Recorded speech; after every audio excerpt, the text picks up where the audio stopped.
If you take a look at me, standing in front of you now, it may be difficult to note much, if anything, that's particularly remarkable to note. My appearance is culturally ambiguous and not really distinctive enough to warrant any particular curiosity in where I may be from. My speech is really not much different from many of you in the room. And would you be able to guess that I've spent the better half of almost 30 years learning, using, and perfecting a second language? Or that I've lived in and traveled through 4 different countries? Probably not, because I'm as typical an American-born woman as can be, and one who, at the risk of downplaying my own personal and professional story, has lived a pretty bog-standard existence in the United States. As is common while being a child and learning the ways of the world, I am in many respects the product of many decisions that others made for me early on in my life, particularly as a child.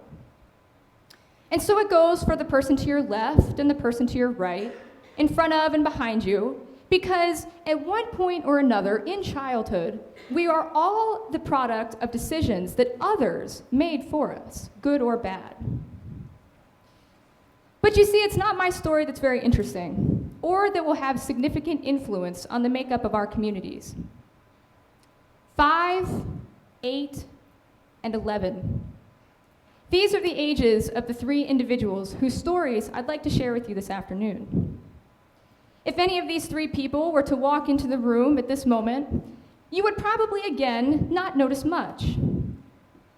Perhaps you would make the observation that they may be from a different place than you, but then they would begin to speak.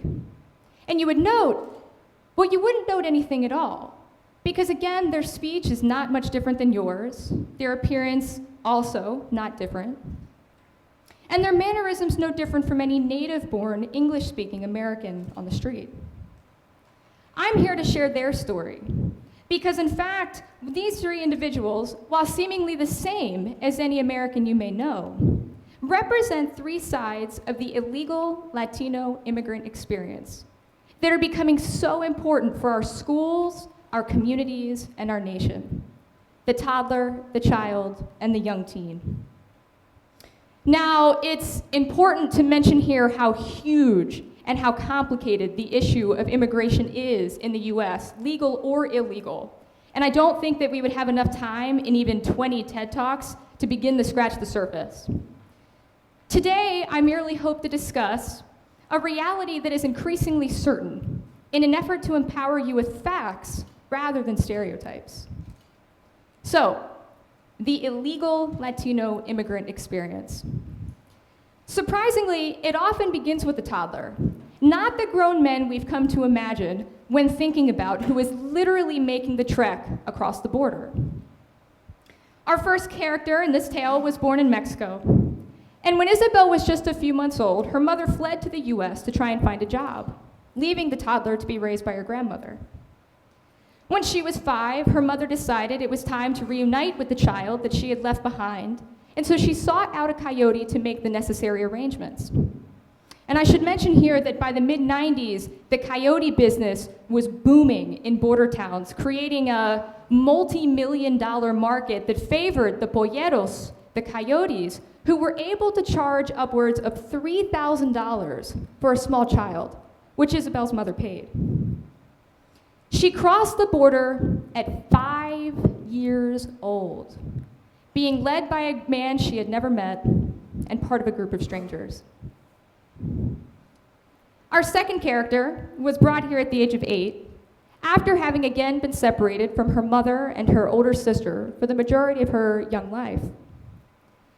Again guided by an exorbitantly paid male coyote, who she didn't meet until the night before her departure, Sophia's trek took a turn for the worse when one of her traveling companions drowned in the river leading to the US, and the coyote actually abandoned them in the desert.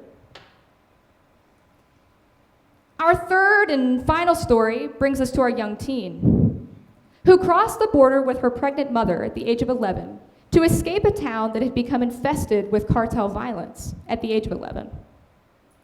The physical demands of the journey took their toll on everyone, but particularly on Anna's mother, who lost the baby mid-trek, and on Anna, who very nearly lost her mother.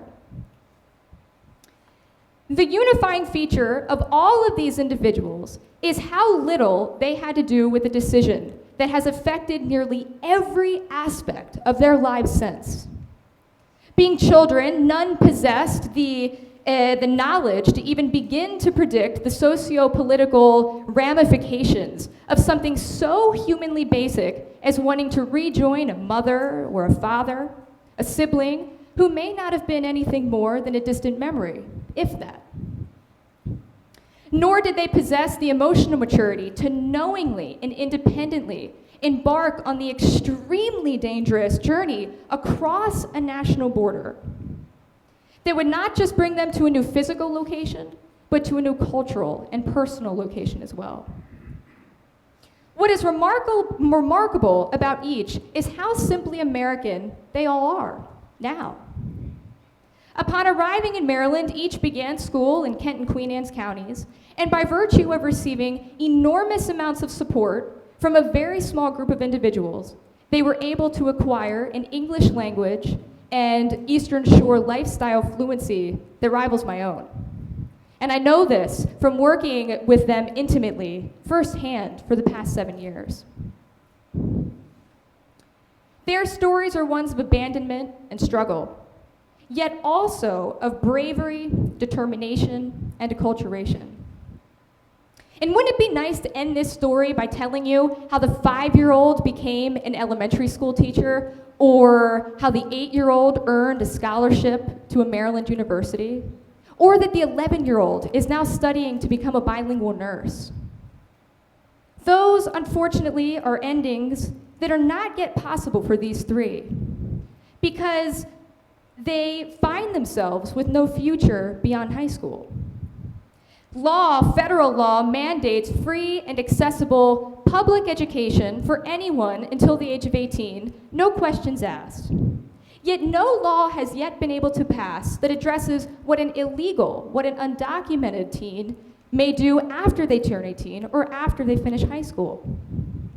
Mind you, these are individuals who were raised in American schools and communities, influenced by American culture and expectation just as much as your children, and even you.